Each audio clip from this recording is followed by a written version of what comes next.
PlayStation 4 Pro is not a real 4K console. I'm Aaron Crane, and you're watching The Input.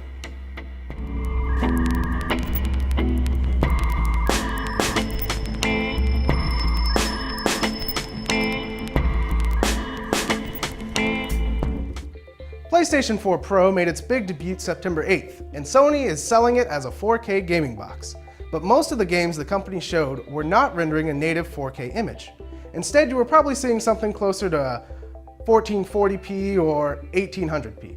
That's quite a lot less than 2160p. Although, for the Sony's new Super system, it doesn't matter. The PS4 Pro does not have the horsepower to render native 4K. Developers are already admitting that. Brute force rendering techniques can of course be used to support 4K displays, PlayStation technical chief said during the PlayStation presentation. But they have unfortunate consequences for the console's cost and its form factor. It's so close that you wouldn't be able to see the difference.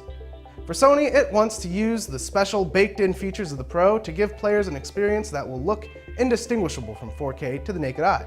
And since you probably only have ever played console games with your naked eye, that perceived reality is all that will matter to you. The graphics processor of the Pro can render approximately half the pixels of standard 4K. That's still around 4 million individual pixels, which is twice what you get from a native 1080p image. Those 4 million pixels are arranged into a 4K checkerboard pattern where half the checkerboard squares contain image data and the empty half contain nothing. The Pro should then use an algorithm to rebuild the image and fill in the empty squares for a 4K screen. Now this technique would typically generate jagged edges and ugly artifacts when other objects are in motion, but that's where temporal analyzing comes in. That technique should smooth out any roughness and give the final image that crisp, ultra high definition look. More importantly, Sony is making a smart sacrifice with 4K on the Pro. On PC, even $1,200 video cards struggle to run 4K games at 60 frames per second. That price is a non-starter for a console.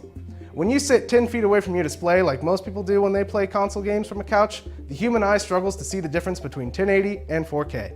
So instead of trying to quadruple the resolution, Sony's going to double or maybe triple it, and then it's going to let algorithms and the shortcomings of 20/20 vision do the rest.